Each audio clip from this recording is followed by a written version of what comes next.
Time 10:30 ஆயிடுச்சு. Market சைட்வேஸில் தான் இருக்குது. From 9:30 to 10:30 1 hour complete sideways market. பார்த்தாலே தெரியும். அப்படின்னா கால் ப்ரீமியமும் உங்களுக்கு டிகே ஆகும், புட்டு ப்ரீமியம் டிகே ஆகும். ஆக்சுவலாக புட்டு ப்ரீமியம் ரொம்ப ஹெவியாக டிகே ஆகிறதுக்கான ஒரு ப்ராபிட்டில் தான் இருக்கிறாங்க. ஏன்னா ஒரு சைட்வேஸில் போகும்போது ப்ரீமியம் வந்து இங்கேருந்து டவுன் ஆகும்போது மார்க்கெட் நல்லா ஷூட்டப்பாக இருக்கும் புட் ப்ரீமியம். அப்போது மார்க்கெட் சைட்வேஸில் இருக்கும் புட்டு ப்ரீமியம் தன்னால் டிகேயிங் ஸ்டார்ட் ஆகிருக்கும்.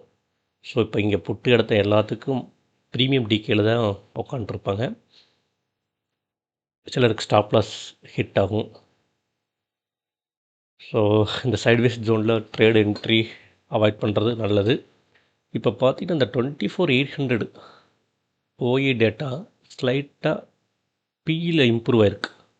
அண்ட் 24,750 ஓஏ டேட்டா பார்த்தோம்னா பிஇ நல்லாவே ஸ்ட்ராங்காக இம்ப்ரூவ் ஆயிருக்கு. ஸோ 24,750ங்கிறது ஒரு ஸ்ட்ராங் சப்போர்ட் மாதிரி இப்போ வச்சுருக்காங்க. அண்ட் 24,800 கொஞ்சம் பிஇ ரேட்டிங் இம்ப்ரூவ் ஆயிருக்கு. ஆனால் மார்க்கெட் இந்த ஜோனில் தான் இருக்க போகுது. இதில் எங்கே ட்ரேட் எடுத்தாலும் ரிஸ்க்கு தான்.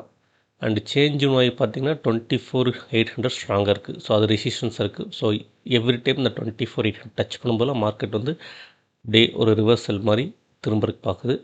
அண்ட் 24,750 பிஇ ரேட்டர்ஸ் இருக்கிறதுனால மார்க்கெட் திரும்ப முடியாமல் ஒரு ஜோனுக்குள்ளேயே இருக்குது, கன்சால்டேட் ஆகுது.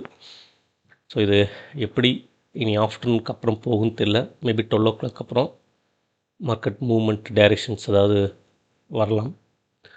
ஸ்டில் என்னோடய வியூ வந்து பிஇ சைடு தான், பிஇ ஆப்பர்ச்சுனிட்டி தான். பட் இப்போது மூவ்மெண்ட் வந்து நல்லா வந்துச்சுன்னா தான் அந்த பிஇ ஆப்பர்ச்சுனிட்டி நான் வந்து போவேன். மேபி இப்போ நான் 24,850 அப்படிங்கிறதுக்கு நான் ஷிஃப்ட் பண்ணுறேன். ஸோ 850 கண்டிப்பாக அந்த ஜோனுக்கு வந்தால் தான் பிஇ அப்படிங்கிற ஒரு இங்கே வந்தால் மட்டும்தான் பிஇ என்ட்ரிக்கு நான் வந்து ட்ரை பண்ணலான்ட்டு இருக்கிறேன். அதுதான் என்னோடய வியூ. ஸோ ஏன்னா இவ்வளோ தூரம் மார்க்கெட்டுக்கு ஒரு இம்ப்ரூவ் கொடுக்கும்போது எல்லாமே பேரிஸாக இருக்குது.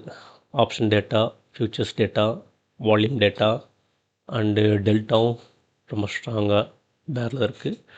ஸோ இங்கே ஓஏ பாஸும் பார்த்தீங்கன்னா 24,850 very strong change in OI. Even overall community ஓயிலையும் வந்து பார்த்திங்கன்னா சேஞ்ச் ஆகலை அப்டேட்.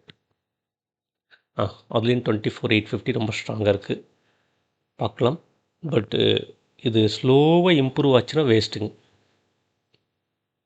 ஏன்னா அப்படியே ஓஏ டேட்டா மெதுவாக இம்ப்ரூவ் ஆகிடும். ஸோ பார்க்கலாம். ஆஸ் ஆஃப் நோ சைட்வேஸ் தான், நோ ட்ரேடு. தேங்க்யூ.